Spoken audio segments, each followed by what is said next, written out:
Assalamualaikum warahmatullahi wabarakatuh. Terima kasih yang sudah mengklik video cerita dari Ibu Serika. Pada siang hari ini saya ingin memberikan sebuah cerita tanda-tanda yang terdapat pada diri kita, tanda lahiriah yang bisa menjadi penunjang apabila kita ingin mendalami hal-hal mistik dan ingin mendalami hal-hal gaib. Jadi tidak semua orang bisa.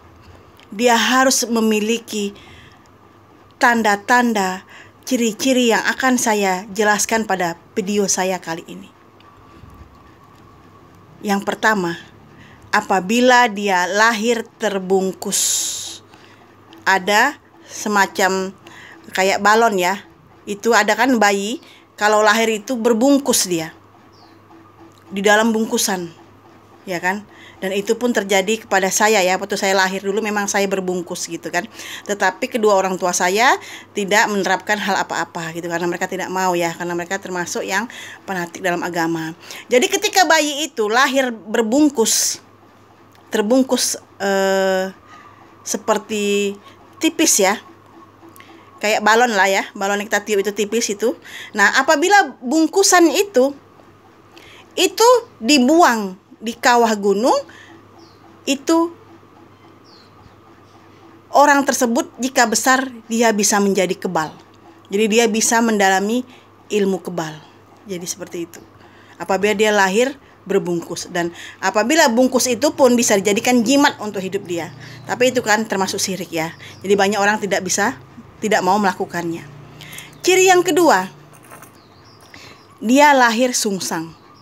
Bayi yang lahir sungsang itu dia bisa mendalami berbagai macam ilmu. Dia akan masuk ke dalam tubuhnya. Cepat tanggap gitu ya. Tidak perlu melakukan hal-hal yang terlalu panjang atau apa. Itu setiap bayi yang lahir sungsang itu dia mempunyai kelebihan sebenarnya. Apabila diasah, dia bisa melihat indera keenam. Bisa dia istilahnya memikirkan hal-hal gaib atau mistis. Tapi banyak orang yang tidak mengetahuinya gitu.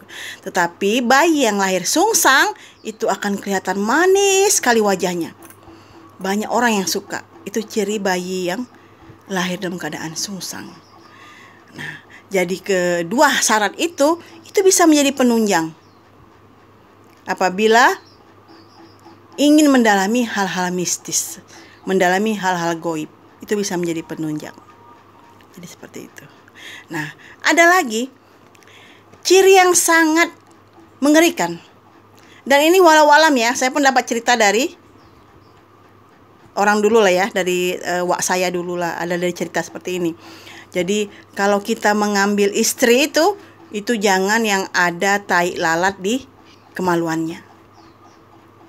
Mungkin ini hoax ya kan, mungkin ini benar atau tidak. Karena memang kejadian di daerah wak saya itu ada seorang wanita yang memiliki tai lalat di area kemaluannya. Dan setiap kali dia menikah, suaminya meninggal. Menikah, suaminya meninggal. Menikah, suaminya meninggal. Ataukah memang itu udah takdir ya, udah takdir dari suami-suaminya. Tetapi suami yang terakhir yang ingin dinikahi, yaitu suami keempat, itu tidak jadi langsung menceraikannya di malam pertama. Karena ternyata laki-laki ini mengetahui apabila seorang wanita memiliki tahi lalat di area kemaluan, itu akan membuat mati suaminya. Jadi dia malam itu ketika dia mau berhubungan dengan wanita tersebut dan dia melihat hal itu, dia langsung mentalak wanita tersebut. Jadi dia tidak mau, takut dia. Jadi seperti itu. Itu cirinya. Jadi ini ciri ini bukan yang berhubungan dengan hal-hal gaib ya, yang seperti yang dua ciri tadi.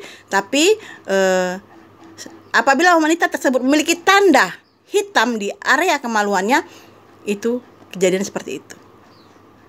Mungkin ini memang sudah jalannya ya, tapi karena dia sering sampai 3 kali suaminya meninggal dan suami keempat pun melihat tanda itu di kemaluannya, akhirnya dia mentalaknya malam itu juga. Jadi seperti itu. Tanda baik apa yang ada di tubuh kita yang bisa dampaknya kebaikan. Ya banyak ya gitu ya. Banyak. Apabila kita memiliki tai lalat di jidat, itu berarti hidup kita akan istilahnya senang, akan bisa ke tanah suci, itu kata orang-orang tua ya. Tetapi apabila kita memiliki tai lalat di pundak, di bahu, apalagi bahu sebelah kanan, itu katanya hidupnya akan susah, banyak tanggungan, banyak beban, banyak cobaan, itu kata orang-orang tua zaman dulu. Jadi kalau kita punya tai lalat di bahu itu memang bebannya berat sekali. Jadi seperti itu. Dan apabila kita memiliki tahi lalat seperti saya ya, di bawah mata, itu katanya sering sedih. Jadi memang saya gampang sedih sih orangnya. Memang betul ya, saya tidak bisa melihat orang menangis. Saya tidak bisa melihat orang sedih. Jadi saya selalu menjaga perkataan saya. Saya tidak ingin orang itu tersinggung dengan perkataan saya. Karena apabila orang itu marah atau sedih pun, saya pun akan ikut sedih. Jadi saya gampang sedih. Dan itu memang betul ya gitu. Karena kejadian sama diri saya sendiri.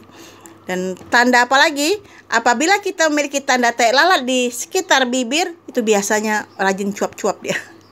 Berdebat ya. Cocok kalau untuk pengacara gitu. Jadi seperti itu. Itu istilahnya ciri-ciri lahir ya. Dan ada lagi yang mempunyai tai lalat di area sini, katanya dia akan menjadi orang pintar, orang yang dihormati atau disegani. Dan apabila dia memiliki tai lalat di bawah kaki ya, itu biasanya dia perantau.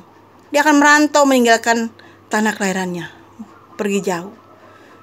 Jadi seperti itu. Dan apabila orang itu memiliki tai lalat di sebelah kanan, katanya dia rajin membantu. Jadi banyak kali tanda-tanda lahir ya, yang berhubungan dengan hal-hal dibilang real atau dibilang hoax, itu tergantung pribadi kita masing-masing. Apabila kita mempercayainya, ya mungkin itu benar ya, karena buktinya memang ada.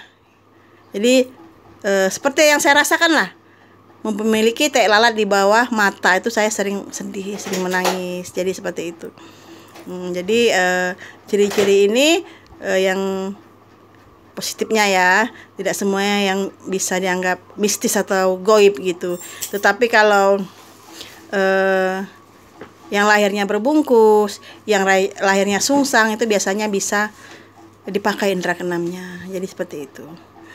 Jadi bawaan lahir ya. Jadi tidak semua manusia itu bisa mendalami hal-hal mistik, memiliki kemampuan untuk mendalami hal-hal mistik itu. Bisa, yang tidak memiliki syarat tersebut bisa, tetapi mungkin banyak persyaratannya gitu kan, karena badannya tidak menerima. Jadi seperti itu.